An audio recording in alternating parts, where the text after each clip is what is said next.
NBR Rich Lister Eric Watson and his Cullen Group must pay over $112 million to Inland Revenue after the High Court in Auckland found he had avoided tax when he moved from Auckland to London in 2002. Mr Watson restructured his business affairs later that year as he left New Zealand, but in his judgment, Justice Matthew Palmer said it was a tax avoidance arrangement. Cullen Group is therefore liable for the $51.5 million of tax assessed by IRD, which, when $60.5 million use of money interest is added, totals $112 million. Penalties, which are as yet unquantified, also have to be added on. Mr Watson, who now lives in the UK, sold his shares in his investment company Cullen Investments to Cullen Group for $291 million, and he assigned his rights under loans made as part of the deal to two Cayman Islands companies. Justice Palmer found Mr Watson had a high level of control over the relevant entities and was on both sides of the loan transactions. Cullen Group went to the High Court to challenge the IRD's assessment of the deal. In his judgment, Justice Palmer said there's no doubt the arrangement involved high, complex and contrived ownership structures that would not be found in arm's-length commercial relationships. Today, the government announced tougher regulations for the financial services industry.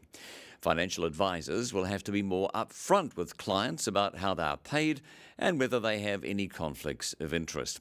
It's just one of a series of moves taken to toughen rules for the financial services industry and to give consumers greater protection. Commerce and Consumer Affairs Minister Chris Farfoy has tabled a supplementary order paper, or SOP, in Parliament, outlining changes to the Financial Services Legislation Amendment Bill that will give the government the power to regulate. I think we've said from the outset that people will still need to borrow, and there are some, socially responsible lenders out there, and that is another one of the things that I think we're very careful of as we transition from this regime to the next, is that we do have some safe-ish places for people to borrow, while we hopefully grow a network of no-interest loans or low-interest loans options for people that are community-based. Serious Fraud Office Chief Executive Julie Reid says it should look at doing more to prevent fraud than putting more resources into investigation and prosecution. She believes that all complex and serious fraud should be investigated and prosecuted, but isn't convinced the best way to proceed is to pour more and more money into it.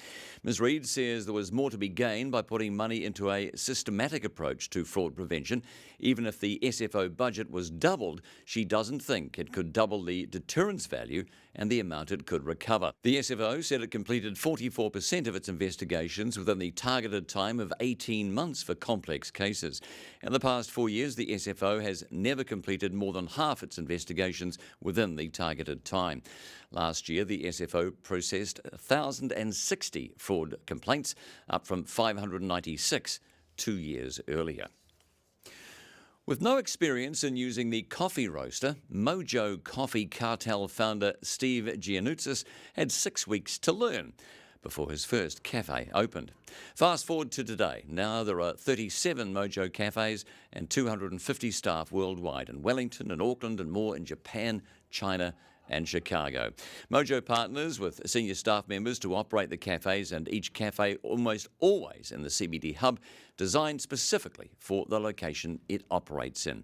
A deal to sell the company last year to Cook's Global Foods for $19 million fell through, but the search for finance to fund a US expansion led to UK investment firm Alvarium stepping in late last year and taking a 35% stake, with the capacity to invest more as expansion warrants it.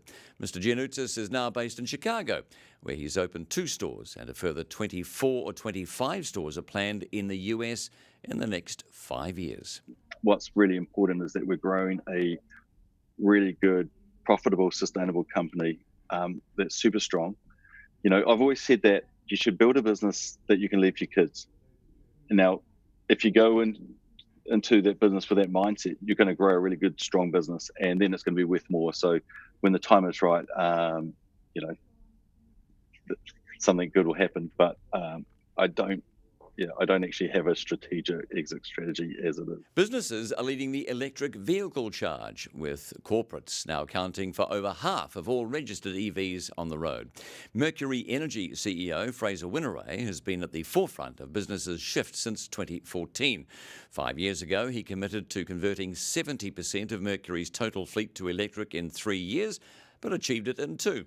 Other businesses who have also jumped on the EV bandwagon and converted their corporate fleets include Air New Zealand, the Warehouse Group and Christchurch Airport. While the number of EVs registered on the road is increasing by about 500 a month, a recent Colmar Brunton poll found most Kiwi consumers still are not convinced, with just 34% thinking about switching from an internal combustion engine car to EV.